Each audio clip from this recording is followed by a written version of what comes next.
সম্বন্ধে জ্ঞান অর্জন করা, সেই জ্ঞান অর্জনের উদ্দেশ্যে আল্লাহ তাআলা আমাদেরকে একত্রিত হয়ে বসার তৌফিক দিয়েছেন। সে আল্লাহ তাআলার শুকরিয়া জ্ঞাপন করে বলে আলহামদুলিল্লাহ। তারপরে সেই মহামানব আল্লাহ তাআলার প্রেরিত শেষ নবী এবং রসুল, যিনি আল্লাহ তাআলার জাত এবং গুণ সম্বন্ধে সৃষ্টির মধ্যে সবচাইতে বেশি জানতেন এবং আল্লাহ তাআলার জাত এবং গুণের ব্যাপারে কিভাবে ঈমান রাখতে হবে, তিনি ঈমান রেখে এবং ঈমান কিভাবে রাখতে হয় তার শিক্ষা দিয়ে বাস্তব কিছু এমন শাগরেদ বা ছাত্র তিনি রেখে গেছেন, যাদের নমুনা ধরেই পৃথিবীতে যত মানুষ আসবে তারা ওইভাবেই ঈমান রাখবে আল্লাহর জাত এবং সিফাতের পরে। সেই আখির রসুল, আখির নবী মুহাম্মদ সাল্লাল্লাহু আলাইহি ওয়াসাল্লামের প্রতি অসংখ্য অগণিত সালাত ও সালাম বর্ষিত হোক। আল্লাহুম্মা সাল্লি আলাইহি, আল্লাহুম্মা বারিক আলাইহি। আমরা কয়েকটা দার্সে যে বিষয়গুলো আলোচনা করেছিলাম তার কিছু মৌলিক বিষয়গুলো আপনাদের সামনে একবার রিক্যাপ করছি। আমরা আলোচনা করেছিলাম ওয়াহেদ শব্দের অর্থ। ওয়াহেদ শব্দ মানে এক। এই ওয়াহেদ শব্দে ওয়া হা আর দাল মধ্যে একটা আলিফ, ওয়াহেদ মানে এক। এই হাটাকে যদি ডবল করে দেওয়া হয় তাহলে শব্দটা হয় ওয়াহাদা ইউওয়াহিদু। এর থেকে তৈরি হয় তাওহীদ। তাওহীদ মানে হলো এক করা, কোনো জিনিসকে এক করার নাম হলো তাওহীদ। শরীয়তের ভাষায় তাওহীদ কাকে বলে? আল্লাহ তাআলাকে তার রুবুবিয়াতে, তার উলুহিয়াতে এবং আসমা ও সিফাতে এক মানা, এক স্বীকৃতি দেওয়ার নাম হলো তাওহীদ। আমরা আলোচনা করেছিলাম তাওহীদ তিন প্রকার: তাওহীদে রুবুবিয়াত, তাওহীদে উলুহিয়াত, তাওহীদে আসমা ও সিফাত। আমরা তাওহীদে রুবুবিয়াত আলোচনা করতে গিয়ে বলেছিলাম রব শব্দটা একটা ব্যাপক শব্দ, যার একক অনুবাদ করা অসম্ভব। একটা শব্দ দিয়ে রব শব্দের অনুবাদ করা অসম্ভব। তাই এই ব্যাপক শব্দ বোঝার জন্য মিনিমাম তিনটি শব্দ দিয়ে যদি মিলিয়ে অর্থ করেন তাহলে আপনি রব শব্দটা অনুধাবন করতে পারবেন। তার একটা বলেছিলাম খালিক। রব মানে খালিক, তার বিপরীত আল্লাহ ছাড়া কোনো খালিক নাই। রব মানে মালিক, যার বিপরীতে কোনো মালিক নেই। রব মানে মুদাব্বির, যার বিপরীতে কোনো মুদাব্বির নেই। এর ব্যাপারে আল্লাহ তাআলা পবিত্র কোরআনে আল্লাহ যে খালিক, আল্লাহ যে মালিক, এর ব্যাপারে আল্লাহ স্পষ্ট স্পষ্ট দলিল দিয়েছে। আল্লাহু খালিকু কুল্লি শাই, আল্লাহ হলেন সমস্ত কিছুর স্রষ্টা। ওয়ালিল্লাহিল ওয়াহিদুল কাহ্হার লিমানিল মুলকুল ইয়াউম, আজকে রাজত্ব কার? সমস্ত কিছুর একচ্ছত্র মালিক তিনি, মালিক ইয়াউমিদ্দিন তিনি। তেমনি আল্লাহ তাআলা বলেন আল্লাহুম্মা মালিকাল মুলকি তুতিল মুলকা মান তাশা, তিনি যাকে চান মালিক বানান, তিনি যাকে চান তার রাজত্ব কেড়ে নেন, তিনি যাকে চান সম্মানীয় করেন, যাকে চান বেইজ্জত করেন। তার হাতেই সমস্ত কল্যাণ রয়েছে। ইন্নাকা আলা কুল্লি শাইইন কাদির, তিনি সর্বশক্তিমান, সব কিছুর উপরে ক্ষমতাবান। মুদাব্বির ইউদাব্বিরুল আমরা কুল্লা শাই, আল্লাহ তাআলা সমস্ত কিছু পরিচালনা করেন।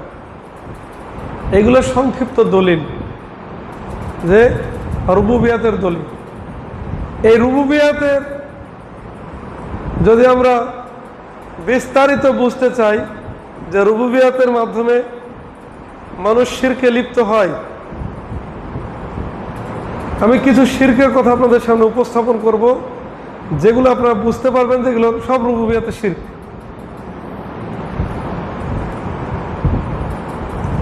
শিরক হয় তিন ভাবে, টোটাল শিরক হয় তিন ভাবে। এই তিনের চার ভাবেও শিরক হবে না, আর তিনের কম ভাগেও শিরক হবে। শিরক হওয়ার পথ তিনটি, শিরক হওয়ার পথ তিনটি। যেমন এক প্রকার বড় শিরক আহ্বান করা। কি করা? আহ্বান করা। বিপদে পড়ি, বাঁচাও, পানিতে ডুবছো, কেউ নাই মানুষজনের, চিল্লাছ কিন্তু তোর অন্তরে আছে আল্লাহ তুমি বাঁচাও, আর মানুষকেও ডাকছো যে কেউ যদি আশেপাশে থাকে ওকে বাঁচাও। ওই যে অন্তর থেকে যেটা ডাকছো আল্লাহকে, আল্লাহ তুমি ছাড়া কেউ বাঁচাতে পারবে না, এটাকে বলা হয় আহ্বান। এই আহ্বানটা হলো ইবাদত। এটা আল্লাহ ছাড়া যদি অন্য কারো করে তাহলে কি হবে? আল্লাহ তাআলা বলেন, ক্বালা রাব্বুকুম উদউনি আস্তাজিব লাকুম, তোমরা তোমাদের রবকে আহ্বান করো, রবকে ডাকো, তিনিই তোমাদের আহ্বানে সাড়া দেবেন। তাহলে আহ্বানটা যদি আল্লাহ ছাড়া অন্যের জন্য হয়, সেখানে তিনটে শর্ত লাগবে। এক, হাই। দুই, কাদির। তিন, ওই ব্যক্তির ইস্তেতাআত। কি বললাম? হাই মানে জীবিত হতে হবে, মরে যাওয়া ব্যক্তিকে আহ্বান করলে হবে না। দ্বিতীয় হচ্ছে কাদির, আপনি যেটা চাইছেন ও দিতে পারবে। 10 টাকা চাইলেন, একজনের কাছে 10 টাকা আছে, দিতে পারবে। আর একটা হচ্ছে উপস্থিত থাক। কি করা? উপস্থিত, যার কাছে চাইছেন সে এখানে উপস্থিত আছে। এই তিনটি জিনিস যদি থাকে তাহলে গায়রুল্লাহকে আহ্বান করা যাবে। এই তিনটি জিনিসের কোনো একটা যদি ঘাটতি ঘটে, গায়রুল্লাহকে ডাকা শিরক। মরে গেছে, ওকে ডাকছি, বাঁচাও আমাকে, বাঁচাতে আসবে? আল্লাহ বলেন, ওয়ালাল্লাহি ফাতাওয়াক্কাল, তোমরা আল্লাহর উপরে ভরসা করো। ফাতাওয়াক্কাল হাইয়্যিল্লাযী লা ইয়ামুত, সে আল্লাহর উপর ভরসা করে যে মারা যাবে না, যে জীবিত। তাহলে যদি কোনো ব্যক্তি মৃত হয় তাকে আহ্বান করা যাবে না। বাঁচাও গো, কবরে পড়ে, আপনি একটা গর্তে পড়ে গেছেন, পাশে কবর আছে, কবরবাসীকে ডাকতে পারবেন? ডাকলেই শিরক হবে। কারণ আমরা সবাই জানি কবর আল্লাহ কেউকে সাহায্য করতে পারে না, বরঞ্চ দুনিয়ার মানুষের ব্যাপারে আল্লাহ রাসূল বলেছে যে কবর আল্লাহর জন্য দোয়া করো, ওর সাহায্য হবে। মুসলিম ভাইয়ের অনুপস্থিতিতে দোয়া করলে কাজে লাগে, ওই কবরবাসী অনুপস্থিত, ওই জন্য ওর জন্য দোয়া করলে উপকার হবে।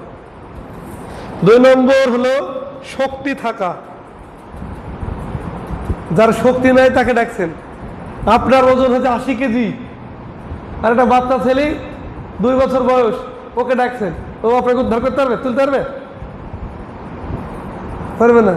তাহলে এগুলো আপনি যতই ভুকাস দেন, 3 নম্বর হাজির হন। এখন বলবেন যে সৌদি আরবে একজন আছে, আমি 500 টাকা ধার চাইলাম, দেবো, জীবিত হলো, ও দিতেও পারবে 500 টাকা, হাজির তো না। একজন মানুষের পুরো বাস খাপড়ি মারা গেছে, ইসলামে বলছে ওই শহীদ হয়েছে। দেওয়াল চাপা পড়ে মারা গেছে, ওই কি হয়েছে? শহীদ হয়েছে। আর যুদ্ধের মাঠে যে মারা গেছে সেও শহীদ হয়েছে। দুটোই শহীদ, কিন্তু শহীদের মধ্যে পার্থক্য আছে। ওইটা হলো হুকমি শহীদ, একটা হলো আসলি শহীদ, আর একটা হুকমি শহীদ। আসলি মানে শহীদে একটা হাকিকি আর একটা মাজাজি, দুটোই শহীদ, কিন্তু এটা হুকুমের দিক থেকে শহীদ, শহীদের হুকুম ওর করে দেওয়া হয়েছে। বুঝতে পারছেন? হ্যাঁ, কিন্তু এর জানাজাও পড়া হবে, এর গোসলও করা হবে, কিন্তু শহীদের এসব হবে না। শহীদের জন্য গোসল টোসল দরকার নাই, ওরা চলো ওইভাবে ঠিক দাও। তাহলে অমর রহে শহীদ, কিন্তু জানাজা পড়ছে, তাহলে এখানে ব্যতিক্রম আছে। বুঝে গেল? তাহলে 1 নম্বর কি বললাম? আহ্বান করা একটা ইবাদত। এটা আল্লাহ ছাড়া কার কাছে যদি আহ্বান করে তাহলে এই 3টি শর্ত লাগবে। সেই লোক, তাহলে ওই যে বললাম ও জীবিত থাকার হুকুমে, যে বিদেশে আছে ফোনের মাধ্যমে টাকা চাচ্ছেন, ও জীবিত থাকার হুকুমে। জীবিত লোক যে যে কিছু করতে পারবে, দূর থেকে ওই মোবাইলের মারফত টাকা পাঠিয়ে দিতে পারবে। এতটুকু সাহায্য। ও যদি মনে করেন যে মোবাইল থেকে আমাকে ধাক্কা দিতে পারবে, মোবাইল থেকে আমার মাথা টিপি দিতে পারবে, এখন এটা আবিষ্কার হয়নি। যদি কোনোদিন হয় সেদিন শরীয়তের শর্ত শরায়ত আরো কিছু আসবে।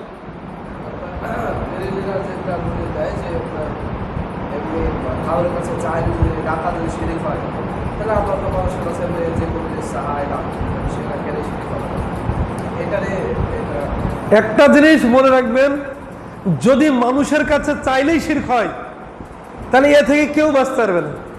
নবীগণ আগে হবে, তোমরা পরস্পরকে ভালো কাজে সহযোগিতা করো, খারাপ কাজে সহযোগিতা করো না। আল্লাহ তো সহযোগিতা করতে বলেছে, ভালো কাজে ডাকতে বলেছে। মান দাল্লা আলা খায়রিন ফালাহু মিসলু আজরিহি ফাইলিহি, যে ভালো কাজে ডাকলো তাহলে ভালো কাজে ডাকা যাবে তো। আর যদি এটাই হয়, যার কথা জুলকার নাইনের কথা আছে, সে বলল আমাকে তোমরা সাহায্য করো, কাজ করি, টাকা পয়সা দিতে হবে না, তাহলে এটা ওই সাহায্য নাই যেটা উদ্দেশ্য নিচ্ছি। বোঝা গেল? ওষুধ খাচ্ছেন, এটাও তো শিরিক। ওষুধ আল্লাহ খেতে বলেছে, এই জন্য শিরিক না। বিবাহ না হলে তো বাচ্চা হবে না, এটাও তো শিরক। আল্লাহ চাইলে দিতে তো এমনি পারবে। এইগুলো আল্লাহ বিয়ে করতে বলেছে, আল্লাহ ওষুধ আল্লাহ খেতে বলেছে, তোমারও বাবাকে ডাকতে বলেছে। কোথায় দেখি দেখি দরকার। এখন কিছু লোক আবার দলিল এনেছে যে আল্লাহ ছাড়া কাউকে ডাকায় যদি শিরক হয়, তো আল্লাহ তো ডাকার শিক্ষা দিয়েছে কিভাবে, ইয়া আইয়ুহাল্লাযীনা আমানু ইসতাঈনু বিস-সাবরি ওয়াস-সালাহ, তোমরা আল্লাহকে ডাকো সালাত এবং ধৈর্যের সাথে। সালাতটাও মাখলুক আর সবরটাও মাখলুক। গাড়ি লোকে বলে ডাকা যাবে না, গাড়ি লোকের বলে সাহায্য লিয়া যাবে না। হ্যাঁ, এই যে সবরের উপর বা আছে, বা তো ইস্তেহানাত, বা 10 রকমের মানে দেয়, তার মধ্যে ইস্তেহানাত। সালাতের মাধ্যমে তো মাধ্যম বাড়িছ তো শিরক হয়ে গেল। এই শিরক তাহলে মুহাম্মদ সাল্লাল্লাহু আলাইহি ওয়াসাল্লামকে বোঝাতে হবে। পৃথিবীতে আর শিরকি বাকি থাকবে, সবই তার ঠিক হয়ে যাবে। বুঝা গেল? তাহলে এটা হলো শর্ত।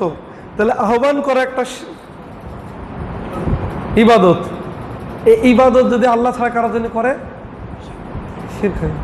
তেমনিভাবে ফরিয়াদ করা, ফরিয়াদ বিপদ একবারে শেষ অবস্থায় আর মরিয়া হয়ে ডাকছেন, এটাকে বলে ফরিয়াদ করা। এটাও আল্লাহর কাছেই করতে হবে। যেমনটা আল্লাহ তাআলা বলেন,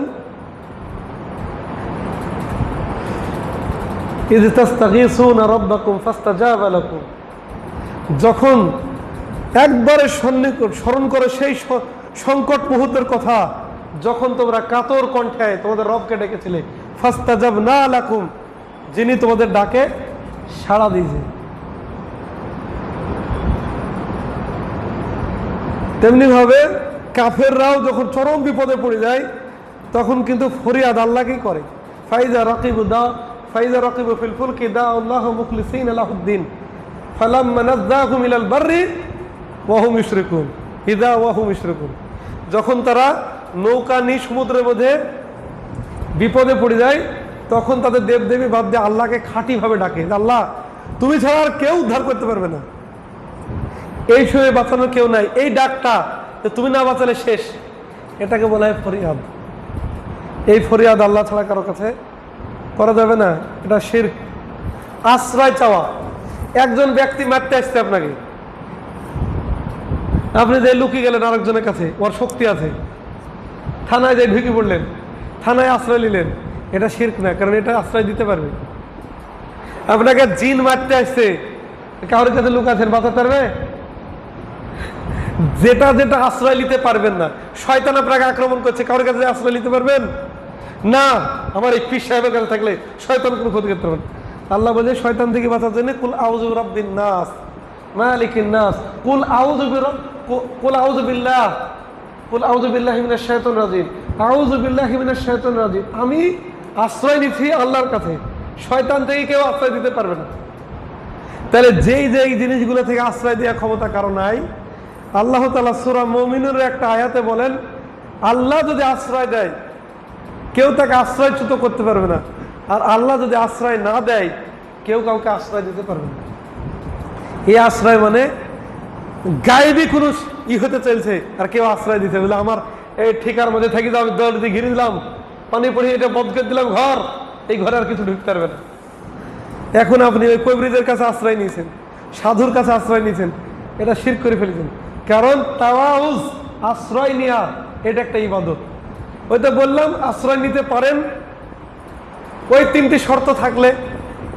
জীবিত, শক্তি আছে, হাজির, মা মাতৃ আছে, বাপের কাছে যে লুকিছে, মায়ের হাত ধরে নিল বাপ, বা দাদার কাছে যে লুকিছে, দাদু লাঠি কাঠি নিল, মারতে হবে না, এই আশ্রয় লিয়া শিরিক না, কারণ এটা আশ্রয় দিতে পারে। বুঝা গেল না? আধ্যাত্মিক আশ্রয়গুলো, অমাবস্যার রাতে কালি তাড়ছে, আশ্রয় নিচ্ছেন কোন মন্দিরে উঠে, এটার প্রমাণ কি করে পাবেন যে আপনি আল্লাহ ছাড়া আশ্রয় দিতে পারবে? এইগুলো হলে শিরক হবে। তেমনি ভাবে আশা করা, একজন স্বামীর কাছে তার স্ত্রী আশা করছে এবার ঈদে আমাকে নতুন পোশাক নিয়ে দিবে, এই আশা করা শিরক না। কিন্তু আল্লাহ ছাড়া কারো কাছে মনে করছেন ই আমাকে জান্নাতে নিয়ে যাবে, আল্লাহর কাছে জোর করে হলে জান্নাত চাহিয়ে দিবে, এই লোক এর কাছে আশা ধরে বসে আছে, এটা শিরক। কারণ আশা করা ইবাদত। কোনো ব্যক্তি জিহাদ করছে, হিজরত করছে, নেকির আশা কার কাছে করছে? দুনিয়ার মানুষের কাছে, এটা শিরক হয়ে যাবে। নামাজ পড়ছি, এর আশা, নেকির আশা কার কাছে করব? আল্লাহ ছাড়া যদি অন্য কারোর কাছে করেছি। আখেরাতের কাজের আশা যদি আল্লাহ ছাড়া অন্য কাছে, শিরক। দুনিয়ার কাজে একটা ছেলের ব্যাপারে আমি আশা করছি এই ছেলেটা ব্রিলিয়ান্ট রেজাল্ট করবে, এটা শিরক নাকি? আমি ওর পড়াশোনা দেখি আন্দাজ লাগাচ্ছি, এটা শিরক কি করে হবে? শিরক হবে ওই জিনিসটা যেটা দুনিয়ার মানুষের করা সম্ভব নয়, এই ব্যাপারে আশা করছি। এরকম অনেক শিরকের উদাহরণ আছে, এগুলো সব ইবাদতের শিরক। এবার যেমন ধরেন রুবুবিয়াতে শিরক, আল্লাহ ছাড়া কাউকে ধনী বানাতে পারে বা গরিব বানাতে পারে, এই কাজ কার? আল্লাহর। এটা কিসে শিরক? রুবুবিয়াতে শিরক। কিয়ামতের দিন কঠিন বিপদে কোনো বুজুর্গ আল্লাহ থেকে রক্ষা করতে পারবে, এটা কি ধারণা? এটা শিরকি ধারণা, কারণ আল্লাহ তো এরকম অথেন্টিসিটি কাউকে দেয়নি। তো এরকম অনেকগুলো শিরক আছে যেগুলো এই তিনটি পথে ঢুকবে। হয় ইবাদতের পথ দিয়ে ঢুকবে, সেটা হয়তো অন্তরের ইবাদত, সেটা বাহ্যিক ইবাদত, মৌখিক ইবাদত, বা শারীরিক ইবাদত বা আর্থিক ইবাদত, এর মধ্যে ঢুকবে। আর না হলে রুবুবিয়াতের মধ্যে যাবে, না আসমা সিফাতের মধ্যে যাবে। তো গতদিন আপনাদের সামনে আসমা সিফাতের কিছু বিষয় উপস্থাপন করেছিলাম, যে আসমা সিফাতের ব্যাপারে ঈমান রাখতে হলে কি হবে। এই বিষয়টা আজকে ডিটেলস আপনাদের সামনে আলোচনা করব, যাতে এই বিষয়ে আপনাদের জড়তা না থাকে। মনে রাখবেন, আল্লাহর পরে ঈমান রাখতে হলে চারটি জিনিসের উপরে ঈমান রাখতে হয়। এই যে আমরা বলিনি ঈমানের রুকন কটা?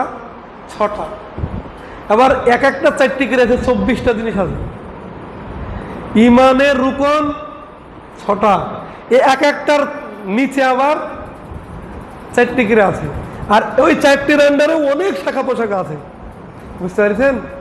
এক একটা বাগান ধরেন, শাখা গাছ, ওই গাছের আন্ডারে অনেক বাগান আছে। যেমন ধরেন আখেরাত, আখেরাতের 4টি স্তর আছে। মৃত্যু, কেউ যদি বলে মৃত্যু স্বীকার না করে, আখেরাতের প্রতি ওর ঈমান নাই। মৃত্যুর পরবর্তী জীবন, পুনরুত্থানের আগ পর্যন্ত বারজাখী জীবন, এটা একটা স্তর। বিচারের মাঠ আর একটা স্তর, জাহান্নাম জান্নাত একটা স্তর। এই 4টি স্তরে কোনো একটা অস্বীকার করে, বা 4টি স্তরে যে বিবরণ আছে ধারাবাহিক, এর মধ্যে কোনো জিনিস অস্বীকার করে। কবরে আযাব আমি বিশ্বাস করিনি, এত লোকের দেয়াড়ি পাল্লায় কি করে মাফ করবে ওজন, বিশ্বাস করিনি। চলে গেছে আখেরাতের ঈমান। কোনো একটা গেলে আখেরাতে চলে যাবে। কারেন্ট জলে দেখবেন যে পার হাউসে হাজার হাজার ফিউজ আছে, একটা যদি উড়ে যায় সব কারেন্টের গোটা টাক্সার শেষ। তা আপনার ঈমানিয়াতের কোনো একটা ফিউজ যদি ড্যামেজ হয়ে যায়, আপনি শেষ, দড়াব দিয়ে পড়ে গেলেন, আর কিছু করার নেই। এই জন্য 6টা রুকনের 6টার মধ্যে বিস্তারিত আছে। কোনো ব্যক্তি যদি মৌলিক এটা জানে যে ঈমানের 6টা রুকন, 6টা বিশ্বাস করি, এরপরে আর জানার সুযোগ পাইনি, এই 6টালি মরে গেছে, জান্নাত পাই যাবে। যদিও জানার সোর ছিল, জানার পরে মানেনি। আখেরাতের বিশ্বাস রাখো, হ্যাঁ বিশ্বাস রাখি। আখেরাতের ব্যাপারে যখন বলে যে কবরে থয়, এখানে ফেরেশতা আছে, একটু কবরে এত বড় ফেরেশতা আছে, গাঁজাখের কথা বলে দেখে পাও না, লেও। এবার আখেরাতের ঈমান কিন্তু হয়ে গেছে, আখেরাতের ঈমানের ফিউজ হয়ে গেছে। কি বললাম? ঈমানের রুকন কটা? 6টা। এই 6টা রুকনের আবার এক একটার নিচে 4টি করে সিঁড়ি আছে, স্তর আছে। এই আল্লাহর প্রতি ঈমান আনতে গেলে 4টি বিষয় রাখতে হবে, তার 3টি আমাদেরকে শিখিয়ে দিয়েছি। আর একটা জিনিস অ্যাড করলেন যে প্রথম আল্লাহর উপরে ঈমান আনতে গেলে আল্লাহর অস্তিত্বে বিশ্বাস করতে হবে, যেটাকে বলা হয় ওজুদ। আল্লাহর ওজুদের পরে, ওজুদ মানে অস্তিত্ব। এখন যখনই ওজুদে এই বিশ্বাস রাখবেন, মানুষ 2 ভাগে বিভক্ত হয়ে যাবে। আল্লাহর অস্তিত্বে বিশ্বাস করে এমন মানুষ, আল্লাহ অস্তিত্ব আছে এটা বিশ্বাস করেন এক দল। তাহলে আপনি দুনিয়ার মানুষকে অর্ধেক ভাগ করে ফেলেন, ধরেন 50 কোটি, কথার কথা বলছি, 1000 কোটি মানুষ, 50,000 কোটি মানুষ আল্লাহর অস্তিত্ব আছে বিশ্বাস করে, আর ওই দিকটা করে না, এরা জাহান্নামী। আর কি বিশ্বাস করলে পরে এটা মানেছে, মানে এরা প্রথমে জাহান্নামী, আল্লাহকেই মানে না, এদের আর কিছু করার নাই। দ্বিতীয় যে স্তরটা মানলেন যে আমরা আস্তিক হলাম, আল্লাহর অস্তিত্ব আছে, এই ব্যাপারে আপনি যত পৃথিবীতে ধর্ম আছে প্রত্যেক ধর্মের মানুষকে পাবেন আস্তিকের মধ্যে চলে এসছে। কি বললাম? যদি বলেন আল্লাহ আছে এইটুকু বিশ্বাস করলি শেষ, তো হিন্দুকে আপনাকে জান্নাতে দিতে হবে, ওরা তো আস্তিক। যারা আল্লাহকে অস্বীকার করে তারা নাস্তিক, আর যারা বিশ্বাস করে একজন অবশ্যই স্রষ্টা আছে তারা সবাই আস্তিক। এবার আবার বাউন্ডারি আছে, কিসের? রুবুবিয়তের বাউন্ডারি। আস্তিক হলে হবে না, আল্লাহর যে কাজের কথা আল্লাহ নিজে বলেছে, আল্লাহর নিজের সত্তাকে এবং আল্লাহর কাজের পরিচয় তুলে ধরেছে কোরআন হাদিসে, সেই কাজগুলো যারা বিশ্বাস করবে দ্বিতীয় স্টেজে তারা পাশ করে গেল। এবার এর মধ্যে যাই, ওই 50,000 কোটির মধ্যে বাদ চলে গেল 25,000, আর থাকলো 25,000। এবার আসমা সিফাত নাম গুণের মধ্যে আবার কিছু লোক বাদ গেল, উলুহিয়াতের মধ্যে আসে আবার কিছু লোক বাদ গেল। লাস্টে যে পড়ে থাকবে তারা হচ্ছে ইমান। ওই যা হয়তো আস্তিক বলি জান্নাত, না না, অত সহজ না। এই 3টি-4টি জিনিসের মধ্যে ইমান আনবে, সে হচ্ছে পরিপূর্ণ ইমান। এবারে 4টি জিনিসের ইমান আনলো, আখিরাতের অন্যান্য বিষয়ে ইমান আনবে না, ওরা আবার আস্তিক নাস্তিক, ওরা আবার অস্বীকারী হয়ে যাবে, তাদের আবার অস্বীকারের ভাগ হয়ে যাবে। প্রথমত ভাগেন, প্রথম আমাদেরকে আল্লাহর অস্তিত্বে বিশ্বাস করতে হবে, যারা নাস্তিক তাদের থেকে আলাদা হয়ে যেতে হবে।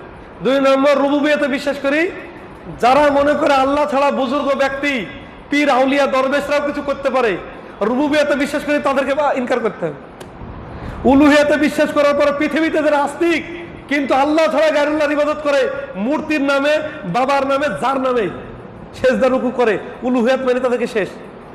যারা মুসলিম কিন্তু আল্লাহর নাম এবং গুণকে বিশ্বাসে হেরফের করে ফেলেছে,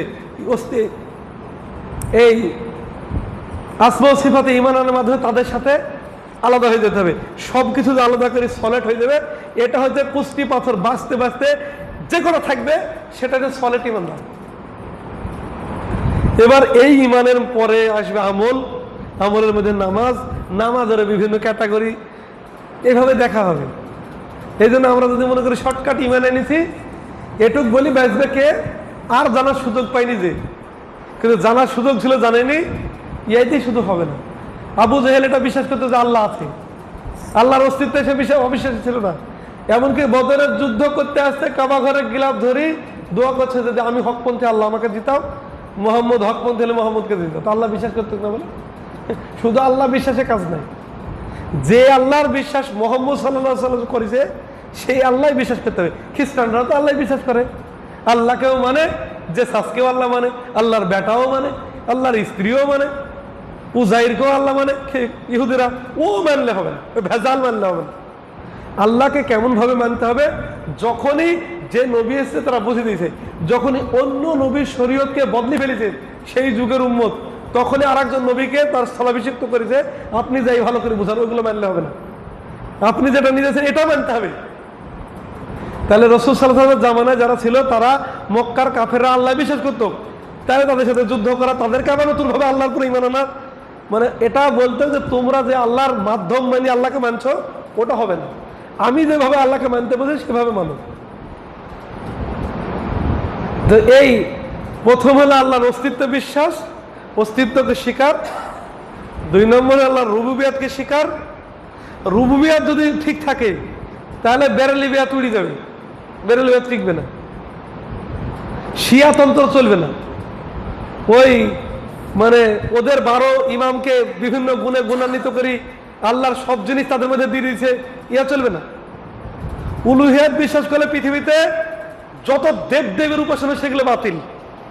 আর আসমা সিফাত এগুলো যদি যথার্থ বিশ্বাস করে, মুসাব্বিহা, মাতুরিদিয়া, আশারিয়া, কাদরিয়া, জাবরিয়া, মুআত্তালা সব বাদ হয়ে যাবে। তাহলে থাকবে কে? এই সব কিছু বাদ দিয়ে সলের যারা সাহাবীদের মতো ঈমান এনেছে তারা থাকবে। গতকাল শুরু করেছিলাম যে আসমা এবং সিফাত, আল্লাহর সিফাত নামের চাইতে বেশি। আল্লাহর নাম কতটা? আল্লাহর নাম অসংখ্য। কি বললাম? আপনারা একটু শুনে থাকবেন, আল্লাহর 99টা নাম না, আল্লাহর নাম অসংখ্য, মানুষের দ্বারা গোনা সম্ভব না। আল্লাহর 99টা নামের ফজিলত জানিছে যে এই 99টা নাম যদি মুখস্থ করো, 99টা নামের অর্থ জানো এবং 99টা নামের দাবি অনুযায়ী চলো, তাহলে জান্নাতে চলে যাবে। এক, আপনি রাজ্জাক নামটা মুখস্থ করলেন প্রথমে, 2 নম্বর তার অর্থ জানলেন, 3 নম্বর রাজ্জাক এর দাবি অনুযায়ী জীবনযাপন করলেন। কিভাবে? রাজ্জাক নামটা মুখস্থ করলেন, 2 নম্বরে অর্থ জানলেন, রিজিক দাতা। 3 নম্বর অর্থ কার কাছে চাইবেন? আল্লাহর কাছে, যে রাজ্জাক তার কাছে রিজিক চাইবেন। আর 4 নম্বর, এই আল্লাহ রিজিক দেয়, এরপরে আমাকে মরতে হবে, যে আল্লাহ ছাড়া কেউ রিজিক দেয় না। এবার আপনার নাম মুখস্থ করার কাজে মজা লাগবে। আর আপনি শুধু মুখস্থ করে চলে গেলেন, আর অন্যদিকে দৌড়বেন, আল্লাহকে বলবেন গানিয়ুন হামিদ, তিনি হলেন অমুখাপেক্ষী, আবার সন্তানের জন্য মাজারে যেয়ে পড়ে থাকবেন, তাহলে হবে না। আল্লাহকে বলেন ওয়াহাব, আবার কাকে বলেন? দাতা বাবা। তাহলে আল্লাহর নাম, আল্লাহ ওয়াহাব মানে যিনি সবচাইতে বেশি দেয়। তাহলে দাতা, আল্লাহকে দাতা বাদ দিয়ে তুমি আপনি অন্যজনের নাম দেবেন, নামও পড়বেন, কাজ হবে না। আল্লাহকে মালিক মনে করবেন, আর বিধান মানার সময় অন্যজনের, আপনার কোনো অন্যজনের বিধান চলবে, তাহলে ওই নামের দাবি হয়নি। বুঝতে পেরেছেন? আল্লাহকে মালিক নামটা মুখস্থ করলেন, দ্বিতীয় অর্থ জানলেন যে আল্লাহ মালিক। কার মালিক? আমি আল্লাহকে মালিক মেনে নিছি। তার মুলকিয়াত কি? তার গুণ মুলকিয়াত মানে বাদশাহিত্ব। তিনি গোটা পৃথিবীতে বাদশাহিত্ব, যত সৃষ্টি আছে তার উপর বাদশাহিত্ব করছে। এবার এটার দাবি হলো আমি এই বাদশার আন্ডারই থাকবো, এই বাদশার রুল রেগুলেশন মানবো, তাহলে দাবি কাজ হবে না। শুধু পড়ি মুখস্থ করলাম, শিরকে চলে গেলাম। কোরআনের হাফেজ কবরে দিয়ে সেজদা করছে, ও হাফেজ কোরআনে কিছু বুঝেই না, যায় নাকি? ও তাহলে ওদি হবে না, ও তোতা পাখি বলে ওদি কাজ হবে। তাহলে 1 নম্বর বললাম যে কোরআনের আল্লাহর নাম 99টা নামের ফজিলত আছে। যদি 99টা নামকে মুখস্থ করে, তার অর্থ জানে এবং তার দাবি অনুযায়ী আল্লাহর কাছে চাই, যেটার নামের দাবি, আর এই দাবির উপরে প্রতিষ্ঠিত থাকে।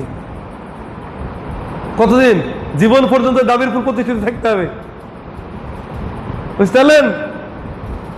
আর মরার আগে দাবি থেকে সরে গেলেন, কাজ শেষ। দাবি যতক্ষণ না আল্লাহকে মালিক শুধু আর দুনিয়াতে মেনেছেন, না মালিককে অমিদ্দিনও মেনেছেন, শুধু মরার আগে ছেড়ে দিলে হাত ছাড়া হলে হবে না। তাহলে এই 4টি জিনিস জানলে, নামগুলো মুখস্থ করলে কাজ আছে, বুঝতে পারছেন? আর নামের অর্থগুলো জানবেন, তাহলে দেখবেন তাওহীদ সোজা হয়ে যাবে। আল্লাহর নাম গফফার, যিনি অনেক ক্ষমা করেন।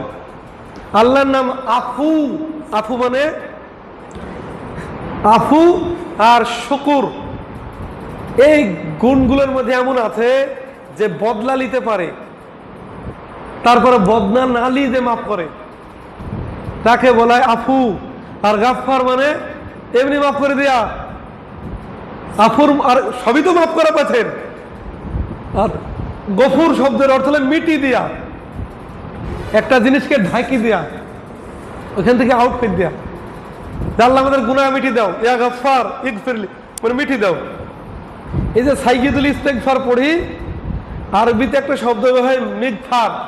মিগফার বলা হয় যুদ্ধের সময় মাথায় যে হেলমেট দেয়, মাথাকে প্রোটেকশনের জন্য, এটাকে বলা হয় মিগফার। ওই গাফারা শব্দ থেকে, ওই মাথাটাকে যেমন ঢাকিলে ওই জিনিসটাই, আমরা গুনাহ করেছি, তুমি গাফফার, এই গুনাহটাকে আল্লাহ ঢাকি দাও, বুঝতে পারলেন? ইস্তিগফারের আলাদা অর্থ, আফুর আলাদা অর্থ। তাহলে এটা মোটামুটি বুঝাতে পারলাম যে আল্লাহর নাম 99টা আছে, যেটা ফজিলত আছে 99টা মুখস্থ করে, কিন্তু আল্লাহর নাম কত? অসংখ্য অসংখ্য নাম। আল্লাহর কত নাম আল্লাহ ভালো জানে।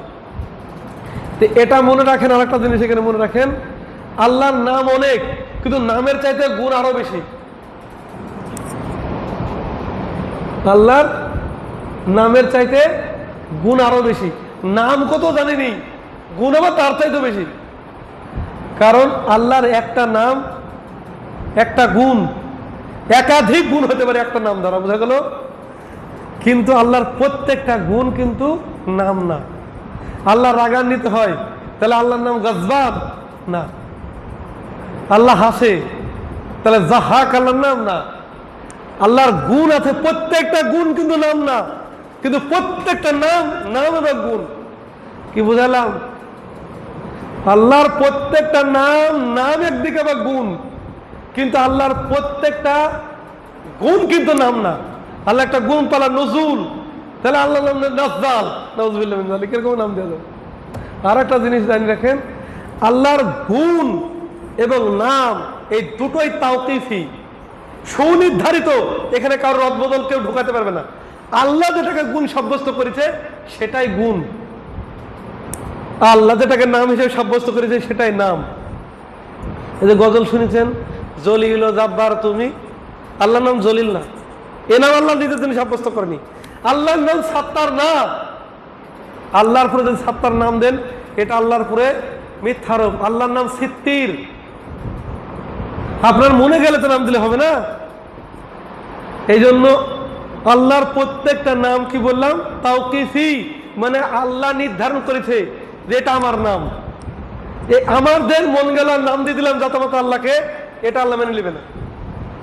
আল্লাহর ব্যাপারে কোনো গুণও সাব্যস্ত করা যাবে না, কোনো নামও সাব্যস্ত করা যাবে না। যেটা আল্লাহ বলেছে সেটা সাব্যস্ত করতে হবে। যে গুণ বা নামের কথা আল্লাহর আসেনি সেই ব্যাপারে আমরা নাও বলবো না, হ্যাঁও বলবো না। তৃতীয় একটা মূলনীতি বললাম, যেই নাম বা গুণ আল্লাহর ব্যাপারে, যেমন আল্লাহর ধড় আছে কিনা, আল্লাহ বলেছে বলেনি। আল্লাহ অস্বীকার করেছে করেনি। আল্লাহর মাথা আছে কিনা, অস্বীকার করেছে করেনি। আল্লাহ বলেছে বলেনি। আমরা এই ব্যাপারে বলবো না, হ্যাঁ না কিছুই বলবো না। বুঝা গেছে? আল্লাহ হাত বলেছে, হাত বলবো। আল্লাহ হাতের কাইফিয়ত বলেনি, কাইফিয়ত বলবো না। বুঝতে পারলেন? আল্লাহ যে গুণ বলেছে, আল্লাহ যে নাম বলেছে সেটা বলবো। আল্লাহ যে নাম গুণ বলেনি সেটার ব্যাপারে আমরা বলবো না যে আছে বা নাই, এসব বলতে পারবো না। যেটা বলেনি আমরা বলতে পারবো না, কারণ এটা গায়বিয়াতের বিষয়। আমি কি করে জানবো নাই? আমি নাইও বলতে পারবো না, হ্যাঁও বলতে পারবো না, আমার জানা নাই। আমি এটাও বলবো না যে থাকতে পারে, আবার বলবো না না থাকতেও পারে। ও সবের দায়িত্ব আমার নাই। বলবো আল্লাহ যেটা জানিছে সেটার উপর আমি ঈমান রাখি। আল্লাহ যেটা জানাইনি আমি জানি না, আর আমাকে ও তলাশ করতে বলেন। তাহলে 3-4টি বিষয় বললাম। এক, আল্লাহর নাম কিন্তু 99টা না, শুধু আল্লাহর নাম অসংখ্য। তাহলে 99 হাদিস কি হবে? আল্লাহ 99 নামের ফজিলত আছে। যে ব্যক্তি মুখস্থ করবে, ওইখানে যে শব্দ আছে, হাফিজা শব্দ আছে কিছু হাদিসে, আর কিছু শব্দ আছে আহসা, সংরক্ষণ করা।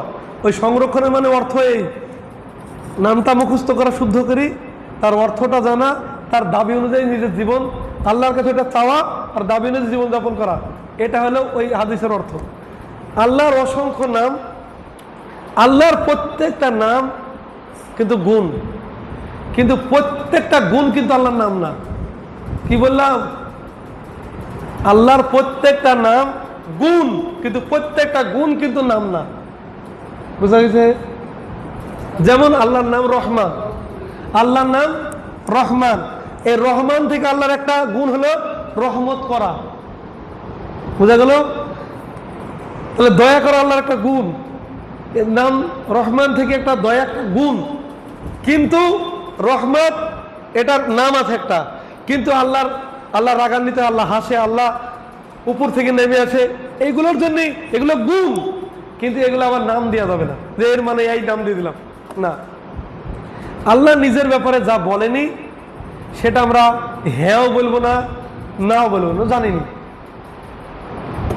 এবার আল্লাহর যে নামগুলো আল্লাহ সাব্যস্ত করেছে সেই নামগুলো আর গুণগুলো, নামগুলোর তুলনায় গুণগুলো গুণ বেশি, নামের তুলনায় গুণ বেশি, নামের তুলনায় গুণ বেশি। আল্লাহর প্রত্যেকটা গুণ পরিপূর্ণ, আল্লাহর প্রত্যেকটা গুণ পরিপূর্ণ, কোনো রকমের ত্রুটি নাই, কোনো রকমের নুকস নাই। বুঝতে পারছেন? আল্লাহর প্রত্যেকটা গুণ। আল্লাহ সুন্দর, একজনকে সুন্দর বললেন, আর একজন সুন্দর লেনলেন, মনে হচ্ছে এর নাকটার থেকে এর নাকটা একটু বেটার, দুজনেই সুন্দর, এইরকম হবে না। কি বুঝাতে চাইলাম?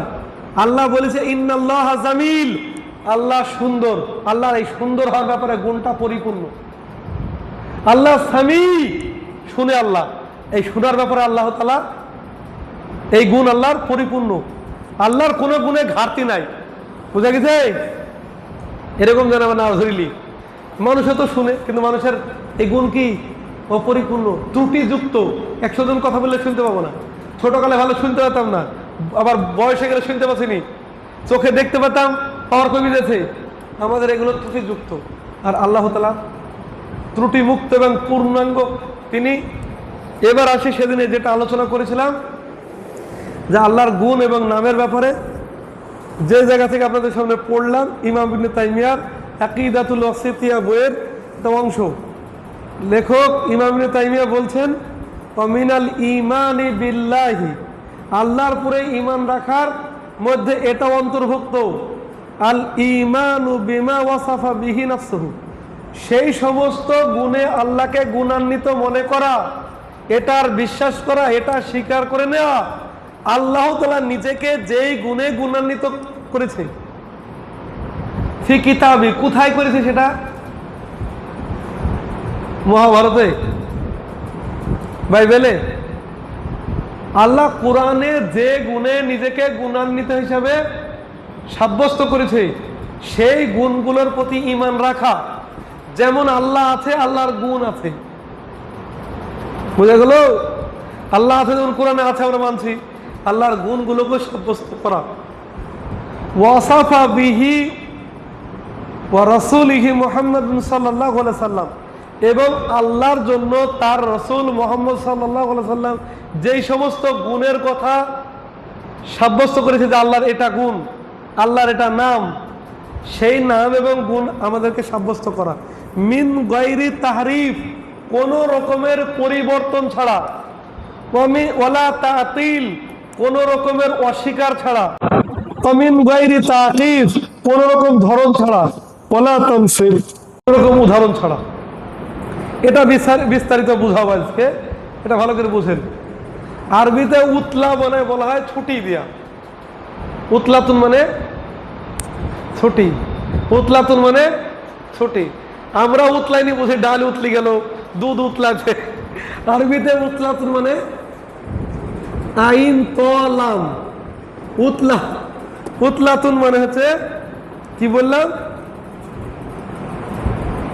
উতলাতুন মানে কি বললাম? ছুটি। যখন স্কুল ছুটি হয়ে যায়, স্কুলে কেউ থাকে, স্কুল খালি হয়ে যায়, আমরা ওই গোড়া থেকে নিয়ে যাচ্ছি, ওইখানে নিয়ে যাবো। উতলাতুন মানে ছুটি। যখন স্কুল ছুটি হয়, স্কুলে কোনো ছাত্র থাকে না, স্কুল খালি হয়ে যায়। এই যারা উতলাপন্থী, তারা আল্লাহর গুণ থেকে আল্লাহকে খালি করে দেয়, যে আল্লাহর কোনো গুণ নাই। বুঝা গেল? এই উতলা শব্দটাকে বাবে তাফিলে ব্যবহার করি। আত্তালা ইউআতিলু তাতিল, আত্তালা ইউআতিলু তাতিল মানে হচ্ছে খালি করা। কি খালি করলে? ভাত থেকে, হাড়ি থেকে ভাত খালি করেছে, বস্তা থেকে কিছু বাড়ি কি খালি করে না। এই তাতিল পন্থী, এদেরকে বলা হয় মুআত্তিলা। ইসিম ফাইলের জায়গা যারা এই তাতিল করে, অর্থাৎ আল্লাহর নাম গুণকে খালি করে দেয়, আল্লাহ কোনো নাম নাই, আল্লাহ কোনো গুণ নাই, এরকম ভাবে খালি করে দেয়। স্কুলে যেমন কেউ নাই তাই ছুটি, আল্লাহর কোনো গুণ নাই, এর জন্য এরা মুআত্তালা, আল্লাহর গুণকে যারা খালি করে দেয়, যে আল্লাহর গুণ থেকে আল্লাহ খালি, আল্লাহর নাম থেকে আল্লাহ খালি। বুঝতে পারছেন? উতলাতুন মানে কি বললাম? ছুটি। আরবি রুট ওয়ার্ডের সাথে কিন্তু বহু মিল থাকে। উতলাতুন মানে খালি, ছুটি, ছুটির দিনে স্কুল খালি থাকে। এই আত্তালা ইউআতিলু তাতিল মানে যে খালি করা। আল্লাহকে যেহেতু ইসিম ফাইলের জায়গা হবে মুআত্তিলা, এরা মুআত্তিলা পন্থী লোকেরা কি করে? আল্লাহর নাম এবং গুণকে অস্বীকার করে, বলে আল্লাহর কোনো নামও নাই, গুণও নাই। তাহলে এ হচ্ছে একপন্থী, অস্বীকারী পন্থী। কি অস্বীকার করে? আল্লাহ নাই তা অস্বীকার করে না, আল্লাহ আছে স্বীকার করে। সমস্যা কোথায়? আল্লাহর কোনো গুণও নেই, নামও নেই। বুঝতে পেরেছেন? আর অনেক আলেমরা, আকীদার আলেমরা বলেছে, যখন কারো গুণ থাকে না সেই জিনিসই থাকে না। যেই জিনিস থাকে তার গুণ থাকে না, মানে সেই জিনিসই নাই। মানে সরাসরি না বলি, অস্বীকার যে আল্লাহ নাই, যে থাকবে তার গুণ থাকবে, কিছু না কিছু গুণ থাকবে না, থাকবে না। একজন বলে একটা গাছ আছে, গাছের ডাল কেমন? বলে বল নাই। গাছের ফল কেমন? নাই। শিকড় নাই। নাই নাই নাই মানে ও গাছই নাই, গুণই তো নাই, তা গাছ নাই। বুঝা গেল? তাহলে তাতিল মানে কি বললাম? অস্বীকার করা। তাতিল একবারে সহজে নিয়ে যায়, আমরা বাতিল বলি, তোর এসব বাতিল। এটা তাতিল বাতিল অর্থে, তাতিল মানে বাতিল, মানে এরা আল্লাহর নাম এবং গুণ, কোরআনে আছে নাম গুণ আছে, তারা আল্লাহর নাম গুণ মানে না, অস্বীকার করে যে মানবো না। ওরা আল্লাহ বলে যে আল্লাহ আছে, ওগুলা মানে। এই যে আমরা বলছি পার্থক্য হয়ে যাবে আস্তে আস্তে। এরা আল্লাহর নাম সব মানছে, আপনি তৌহিদে উলুহিয়াত বুঝাতে সব ওর আসমা সিফাত না না না এরা, আমরা আল্লাহর নাম গুণ মানিনি, এখানে এসে শেষ। ওই পীর ফকির মাথাকে যদি বলেন সব বোঝা করে মাথার চাই, রাখ রাখ তোর কথা রাখ। এইসব বাবাদেরকে তোদের মতো সাধারণ মনে করলেন নাকি? একদিকে সালাম ফিরে এত লোক মুসলমান হয়ে গেছে, রসুলকে তাই ভেবে মার খাওয়ার কি দরকার ছিল বলেন তো? সালাম ফিরাবে, এদিকে লোক মুসলমান হয়েছে। হ্যাঁ, আর এরকম বলতে না, এরকম কারামত তো যুগে যুগে হবে। তা আল্লাহ এরকম একটা ভারতবর্ষে কারামত লোক পাঠিয়ে দিবে, সালাম ফিরে একবার উত্তর দিকে তারা দক্ষিণ দিকে পূর্ব পশ্চিম তাকে সব সবাইকে মুসলমান করবে। এর জন্য মারামারি যুদ্ধ করা কি দরকার বলেন? হ্যাঁ, আর উমর ফারুকের মধ্যে খলিফায় কি দরকার? আবু বকরের মধ্যে খলিফায় কি? সালাম ফিরি সব শেষ করে দিবে। এটা সব বাতিল কথা। এগুলো হচ্ছে মানুষকে ভুকাস দি ওষুধ বিক্রি করা। বুঝতে পারলেন? চুলকানি ওষুধ দেখবেন বকবে বেশি, এই ওষুধ একবার 100% গ্যারান্টি করে কিছু হবে না, শুধু দবকা মারবে, কিছু কাজ হবে না। তাহলে তাতিল বুঝেছেন? উতলাতুন মানে ছুটি, আর ছুটি হলে খালি হয়ে যায়। তাতিল মানে হচ্ছে খালি করা। যারা খালি করে দেয় তাদেরকে মুআত্তালা বলে। এরা আল্লাহর নাম থেকে আল্লাহকে খালি করে দেয়, আল্লাহ কোনো নাম নাই, অস্বীকার করে দেয়। খালি করে দেয় মানে কি? অস্বীকার করে দেয়। একজনকে ইলজাম আছে একজনের উপরে যে এই মার্ডার করেছে, ডাক এ খালি করে দিল কোর্ট, যে বেগসুল খালি, ও খালাস করে দিলাম, ও তোর কাছে কোনো দোষ নাই, খালি করে দিয়া। বুঝা গেল? তাতিল মানে আল্লাহর কি না মানা, অস্বীকার করা। কি অস্বীকার করা? আল্লাহর নাম এবং গুণ অস্বীকার করা। তাহলে যারা অস্বীকার করবে নাম গুণ, তারা ওই গ্রুপের মধ্যে পড়বে। তাহলে কোরআনের কত আয়াতকে অস্বীকার করতে হবে? কোরআনে কিছু থাকবে না, সবই অস্বীকার হয়ে যাবে নাম গুণ। আর এক দল আছে তাহরিফ, হেরফের করে না। এখানে আমরা বাংলায় বুঝি, হেরফের করে দিয়ে ফেলি দেয়, সব সব জায়গায় হেরফের করে ফেলতে লোক। হেরফের মানে যেখানে যেটা করার দরকার সেটা সেই জায়গায় না রেখে আলাদা জায়গায় রেখে দিয়েছে। আমি সোজা করে সাজিতে কিছু হেরফের করলো কে? দাড়িতে হেরফের করে দেয় সবসময়। হেরফের আমরা বুঝি এই শব্দ থেকে হয়েছে হা র আর ফা, এই হারফ, এই শব্দ থেকে হেরফের হয়। এই শব্দকে যখন এই অর্থ নেওয়া যায় ভাবে, তখন হয় তাহরিফ, মানে হেরফের করা বা পরিবর্তন করা। এক জায়গায় একটা জিনিস ছিল, সেটাকে আরেক জায়গায় লিখে থুই দিলেন, তাহলে এই জায়গার জিনিসটাকে অন্য জায়গায় লাগিয়েছিলেন, এটাকে হলে হেরফের করা। একজনের নাম ছিল কালু, আপনি ছিলেন কাইলি, তাহলে নামটা ওইখান থেকে ঘুরে ফিরে ফেললেন। তো আল্লাহর গুণের অস্বীকার করে না, নাম অস্বীকার করে না। করে কি? আল্লাহর নামে গুণে অ্যাড করে, নাহলে বিয়োগ করে। আল্লাহর নামে গুণে অ্যাড করে নাই, বিয়োগ করে, যোগ করে দেয় কিছু ওদের মতলব মতো। যেমন আর রহমানু আলাল আরশিস তাওয়া, তারা আরশিস তাওয়ার জায়গায় ইস্তাউলা যোগ করে দেয়, উয়া যোগ করে দেয়। ইস্তাওয়ার পরে উয়া যোগ করে দেয়, ইস্তাউলা মানে আল্লাহ আজকে তার রাজত্বের সিংহাসনে সমাসীন হলো, সিংহাসন তার করায়ত্তে নিল। তাহলে কি হলো? ক্ষমতা পেল। তাহলে এই অর্থ আমরা মানবো? এরা অস্বীকার করে না, এরা স্বীকার করে ওর মধ্যে ঢুকাবে। হলো একজন লোকের কাছে আপনি টাকা পান, ও যাই বলে দিল, 4-5 জন আছে আপনার কাছে, একজন কাছে টাকা পান, টাকাই পাইনি, তুই টাকা কমে পাস, তোর সাথে কমে দেখায়, টাকা পাইনি।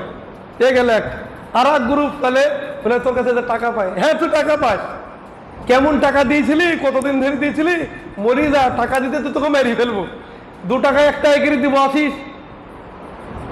দিচ্ছে টাকা স্বীকারও করছে, কিন্তু যেইভাবে দিলি চলো, যেভাবে দেওয়ার দরকার সেইভাবে ভালোভাবে দেয় না। ও দিয়াছে যে না দিয়ে এরকম হয়ে গেছে, বুঝে গেল না? আপনাকে ঘুরি ঘুরি ধরো আমার কাছে 50,000 টাকা পাবেন, 1 বছর পর দিলেও 5 টাকা, কেমন লাগবে বলে দেবে? এরকম অবস্থা।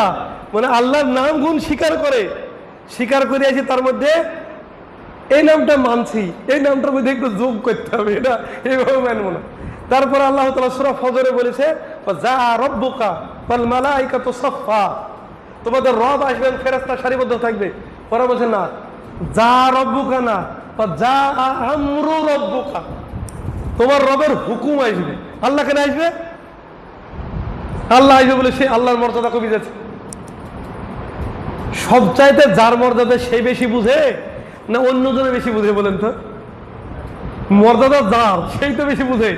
তিনি এটা বললেন যা রব্বুকার, আল্লাহর মর্যাদা সম্বন্ধে সবচেয়ে নবী বুঝতেন।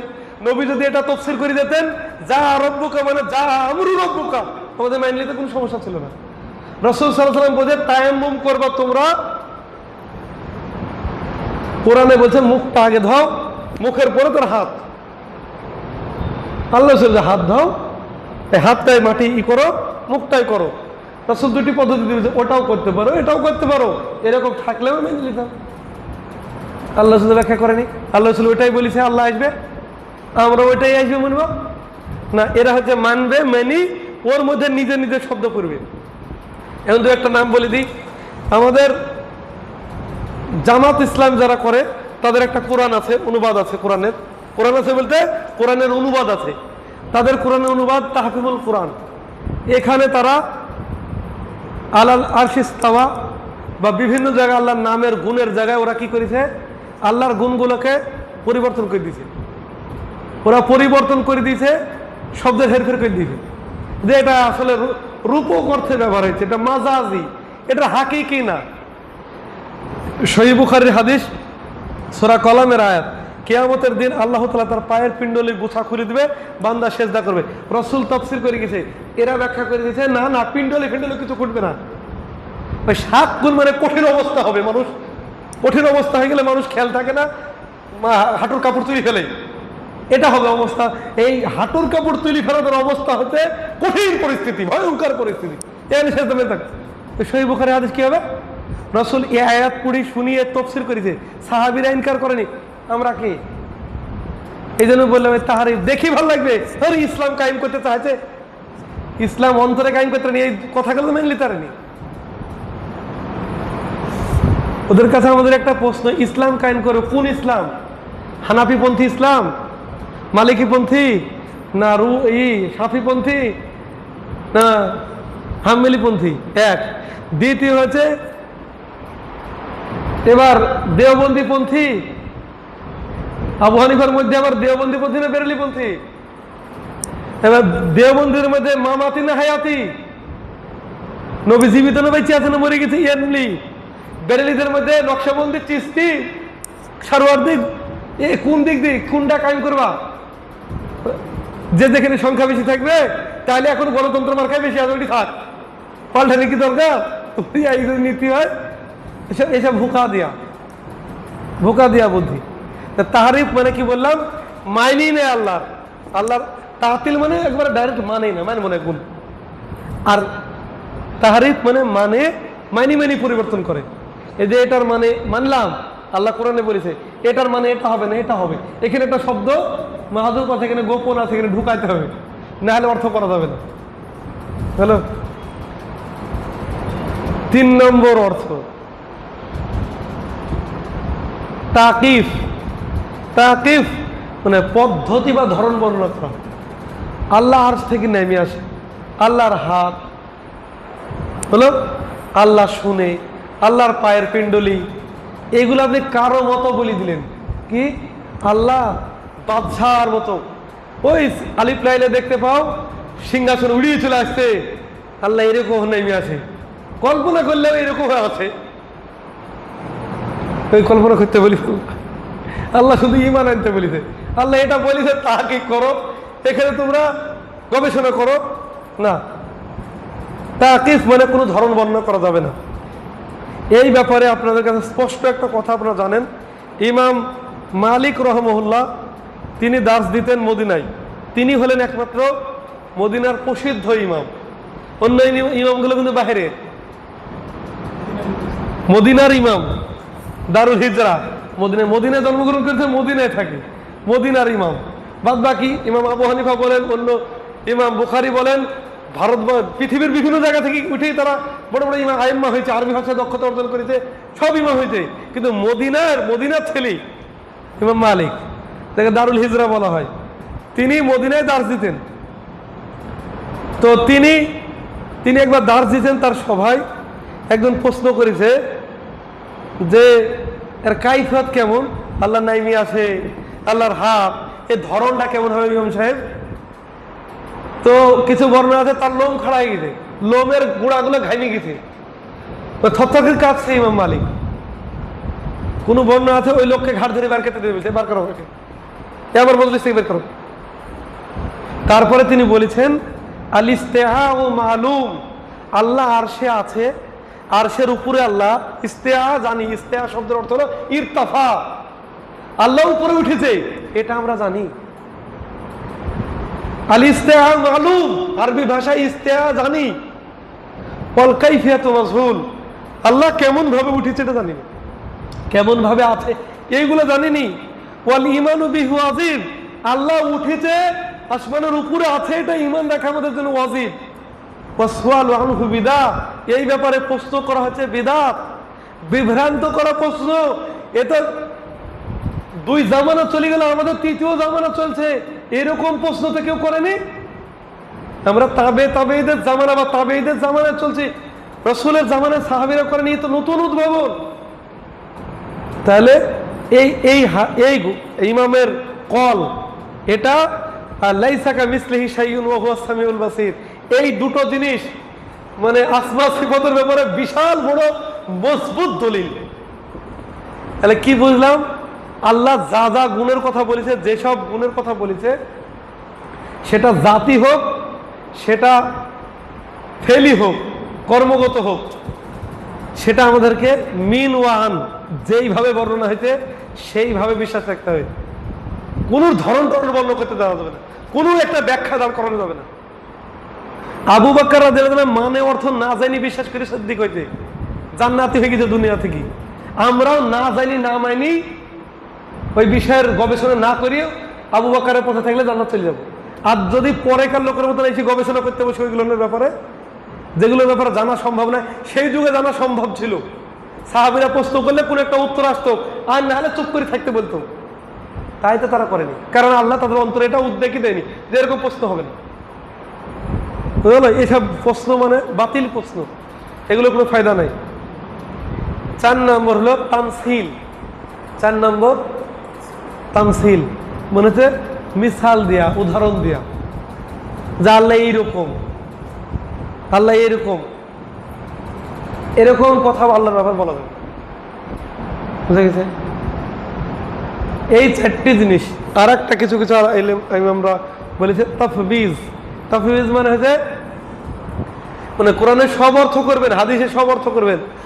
যখনই এই আসমা সিফাতের কিছু বিষয় আসবে আর আপনি কোনো মাযহাবের সাথে লিঙ্ক আছে আপনার, ওই মাযহাবে দেখেন ওই সিফাত অস্বীকার করে, তখন আপনি দেখলেন এই সিফাতটা যদি অর্থ করি, তাহলে আমার মাযহাবের লোকগুলো মাযহাব ছেড়ে দিয়েছে, তাহলে কি করবে? এখন অর্থ না করি বলবো আল্লাহ যা মুরাদ দিয়েছে আমি তাই মুরাদ দিলাম।